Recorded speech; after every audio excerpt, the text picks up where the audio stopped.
ابو بدر، كنت تقول لي تحت الهواء تعبنا فيها البطوله كثير، حصدتوا اللي تعبتوا عليه، خاصه انكم كنتوا امام الاعلام، امام يعني القرارات اللي اخذتها اداره النادي، ما نبغى نعيد ونزيد فيها، لكن تحديكم كان يعني اكثر من تحدي الفرق الاخرى. مبروك. الله يبارك. اول شيء بسم الله الرحمن الرحيم، الله يبارك فيك صراحه. زي ما قلت لك اول شيء احب ابارك لجمهور نادي الاتحاد صراحه. يعني حرام والله حرام يعني يرجعون وهم ما هم ماخذين بطوله.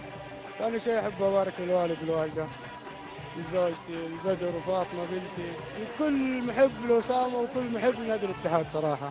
تبارك الفاطمه ما تبارك البدر؟ اول شيء بدر بعدين ثم بدر بعدين فاطمه. بدر وفاطمه. كابتن، ما ابغى اسالك في مجريات المباراه، ابى اسالك على مستوى هذه البطوله بصراحه، حتى بالقرارات اللي اخذتوها، انت قبل البطوله كنت متفائل ان هالبطوله لكم، ولا يعني ما كان ان جبناها مرحبا وما جبناها كسبنا جيل شباب؟ والله شوف، يعني قبل ما نبدا البطوله دي كنت اقول كنت اتكلم انا وياه، انا اقول لهم صراحه يعني يمكن الفرق تقول الاتحاد بعيد عن البطوله صراحه، يعني ما كان في مستوى، يعني زي ما انت شايف انت لو بعد التغيير. هذا بعد التغيير والمشاكل اللي صارت، يعني ما حد كان متفائل صراحه للامانه. لكن قلت انا العيال يعني ترى العالم يمكن ما هم حاطين بالهم من الاتحاد، لكن الحمد لله على كل حال رجعنا كتفنا احنا الاداره واللاعبين من اكبر شخص نادي الاتحاد لاصغره، الحمد لله يعني كانت روحنا واحده يعني ويدنا واحده وما ادري ايش اقول لك صراحه. كابتن، انت شخصيا حاسس مسؤوليه؟ يعني توليت الكابتنيه والقياده؟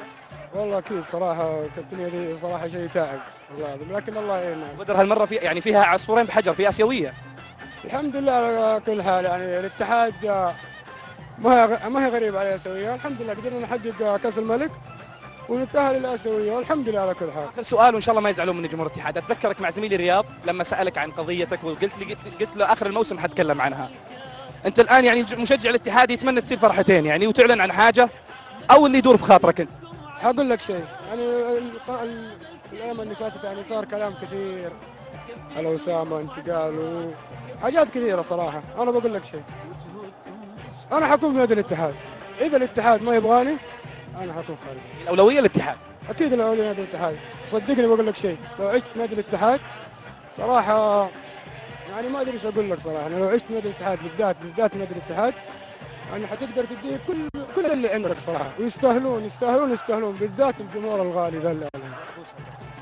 مبروك. مبروك يا اسامه المولد، الكابتن وكابتن الفريق الاتحاد. يتحول زميلي ماجد تويجي.